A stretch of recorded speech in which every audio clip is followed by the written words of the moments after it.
Good morning, good afternoon, good evening to each and everyone, especially those at the other side of the world. There is no time and space between us. There is only this present moment, and we are one. On diary entry number 1115. Today, I experienced a good deal of sorrow because of a certain person, a lay person that is. On the basis of one true thing, she said many things which were fictitious. And because they were taken to be true and spread around the whole house, when the news reached my ears, my heart felt a twinge of pain. How can one abuse the goodness of others like that? But I resolved not to say a word in my defense and to show even greater kindness toward that person. I became aware, however, that I was not strong enough to bear this calmly, because the matter lingered on for weeks. When I saw the storm building up and the wind beginning to blow sand straight into my eyes, I went before the Blessed Sacrament and said to the Lord, Lord Jesus, I ask you to give me the strength of your actual grace, because I feel that I will not manage to survive this struggle. Shield me with your breast. Then I heard the words, Do not fear, I am with you. When I left the altar, an extraordinary peace and power filled my soul, and the storm that was raging broke against my soul as against a rock. And the foam of the storm fell on those who had raised it. Oh, how good the Lord is, who will reward each one according to his deed. Let every soul beg for the help of actual grace, as sometimes ordinary grace is not enough. Akala ko, because Faustina was already somehow relaxed, has accepted everything, and that Father Michael Saposco had been doing a lot of things in regard to the propagation of the Divine Mercy, and that the congregation has already recognized that Faustina is legit. I mean, that the convent had already believed, naniwala na sila na nakakausap talaga ng Panginoon si Faustina. Akala ko, wala na siyang nare-receive na bullying, no? Hindi na siya ginagawa ng kwento, but meron pa rin pala. So, nangyari, may nagpakalat ng chismis kasi hindi naman totoo yung ipinakalat, no? About her. We do not know what it is. She did not mention kung ano yung ipinakalat na storya. Ang isang kasamahan niya sa loob mismo ng kumbento. Pero, ang kakaiba dito, the story and the way it was received by Faustina affected her so much. Naapektuhan siya, no? Kasi sabi niya, naglinger sa sarili niya ito ng ilang panahon. So, parang dala-dala pa rin niya. I mean, Faustina was already very strong at this point in time. Sabi nga niya, di ba, kung mapapansin niyo yung nakaraang mga reading natin sa diary, no? Laging very positive siya. Gawin mo sa akin, Panginoon, ang naisin mo, no? Parang gano'n, no? Kung ano man ang nais mo, gawin mo. Pag ganun kasing sinasabi mo, no? Napakatapang mo kasi handa siya. Handa ka, anuman ang daluyong na dumating sa'yo. So, I thought that she was already really very strong at this time.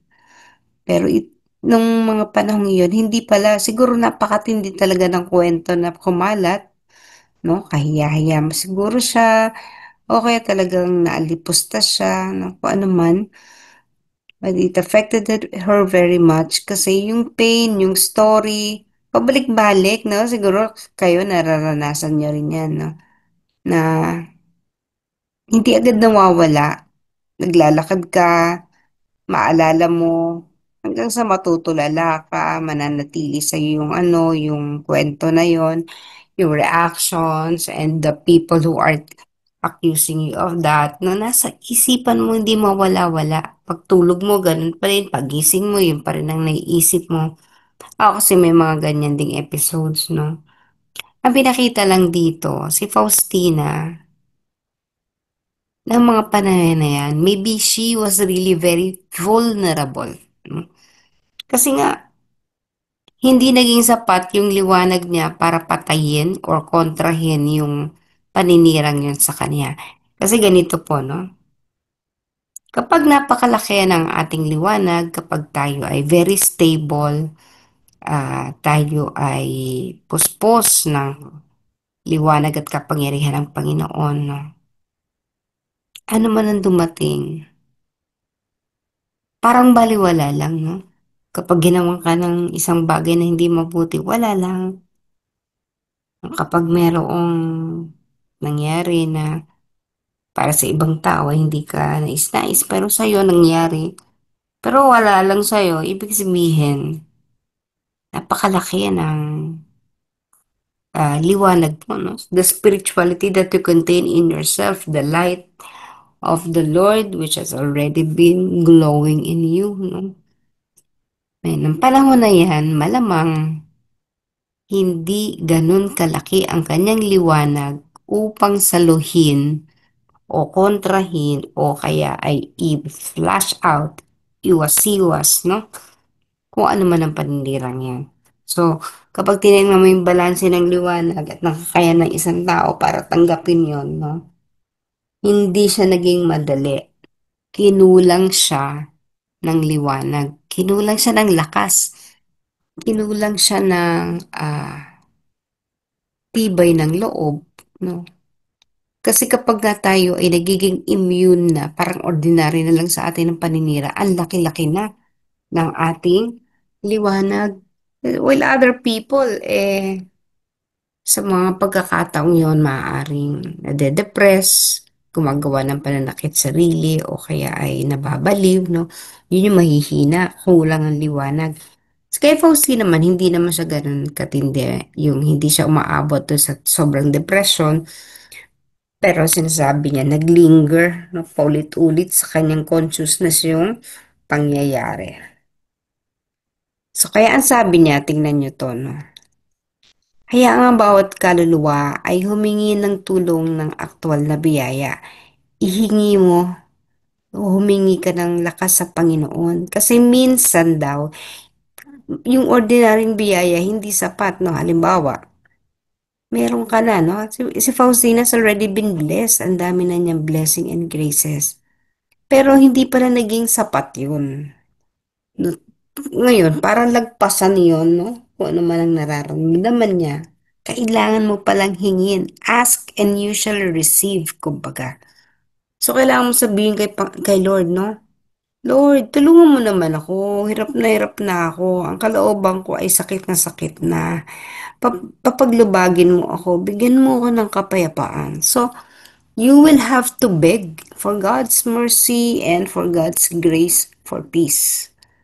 Kailangan pala ganun. Ako ginagawa ko yan talagang pag hindi na, ano, yung bang talagang apektado ka na. Ginagawa ko po yan. Lord, papayapain mo naman ako, hirap na ako. Di ka makatulog, di ba? Lord, patulugin mo naman ako, may mga gagawin pa ako. Lord, alisin mo naman yung sakit.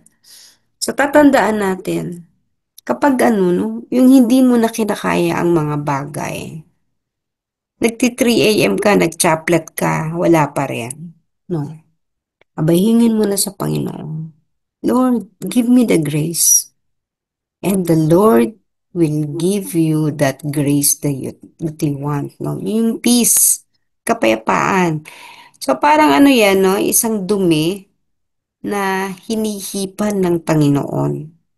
Hihipan niya yung dumi sa'yo hanggang sa yan ay mawala. Kaya ang mangyari, wala lang. Wala lang yung paninira sa'yo. Wala lang. Kasi minsan ang daling sabihin na wag mo lang pansinin, hayaan lang, madali po yung sabihin. Pero kapag napakatindi noong bagay na nangyari sa'yo, abay hindi mo pwedeng sabihin talaga, no? Sa sarili mo at kahit may kaibigan ka, sasabihin ng kaibigan mo, talagang ganyan ang buhay, hayaan mo lang. Hindi po talaga sasapat. Merong tama at tama. Tama, no? Hit, no? Tatamaan at tatamaan ka, masasaktan at masasaktan ka. Depende sa level ng or state of your soul at that time, no?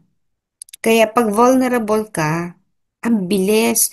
So, minsan, nagre-react ka negatively, hindi mo nakokontrol yung emosyon mo. Minsan naman, pag okay ka, hala, kahit anong gawin sa'yo, walang effect, no? So, kapag vulnerable tayo, ang dami nating, kumbaga, may hugot na, no? Nababasa mo na yung sarili mo, naghuhugot ka na, may mga sinasabi ka na. Ibig sabihin, vulnerable ka, and that is the time para humingi ka na ng tulong sa Panginoon. You can go to the church in front of the Blessed Sacrament. Ask for God's mercy kung wala kang pagkakataon, panahon para pumunta sa harap ng banal na sakramento. Go inside your room and talk to the Lord Jesus.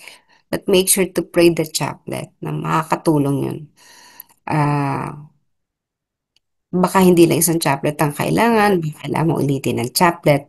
And then, literally ask the Lord to give you peace, na? Para basbasan ka ng kapayapaan. Okay, today is the Ascension. This holy solemnity which the Acts of the Apostles in the first chapter verse 3 situates 40 days after the resurrection, commemorates Jesus' return to his Father in heaven. This solemn blessing for the feast expresses its significance for us. We have the blessing for the Ascension. May Almighty God bless you on this day when His only Son ascended into heaven to prepare a place for you. Respond. Amen. After His Amen. resurrection, Christ was seen by His disciples. When He appears as judge, may you be pleasing forever in His sight. Amen. You believe that Jesus has taken His seat in majesty at the right hand of the Father. May you have the joy of experiencing that He is also with you to the end of time, according to His promise. Amen. And let us share the blessings of peace that we receive today. Today is the Ascension. Sa pag-akyat ng Panginoon, marami siyang habilin. Mag-ibigan kayo, magpatawaran kayo, sundin ninyo ang mga bilin ko. Let us recall all those instructions by the Lord Jesus. Sapagkat ang mga tagubilin na yon ang tiyak na magliligtas sa atin sa lahat ng kapahamakan. At sa pagharap natin sa maraming pagsubok sa buhay, let those instructions of Jesus inspire us. Na sa pagtupad natin sa kanyang mga habilin sa atin, bibigyan na tayo ng lakas. The Holy Spirit is upon us. Sa kanyang pag-akyat, hindi niya naman tayo iniwan. Pagkos, lalo siya naging mas makapangyarihan upang tayo'y gabayan. Let us pray for each and every one that we also ascend umakyat din tayo to the next level in our spiritual growth. Higher and higher, let us reach the goal of us being here on earth. May dahilan, may layunin ang ating pagpunta sa lupa. Patuloy nating abutin ito. Ascend, ascend, ascend.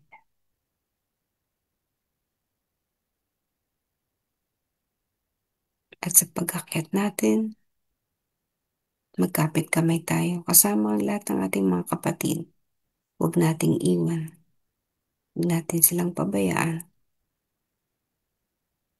Kung may mahuli man, balikan natin. Kumuha tayo ng lakas upang mabalikan ang mas marami pang nangangailangan na maiakyat din. And as we continue to pray for all these souls, especially those souls in purgatory, may they be able to ascend. Makaakyat din nawa sila patungo sa ating Ama. Mapalaya ang kanilang sarili mula sa pagkakabilanggo kung saan man sila naroon ngayon.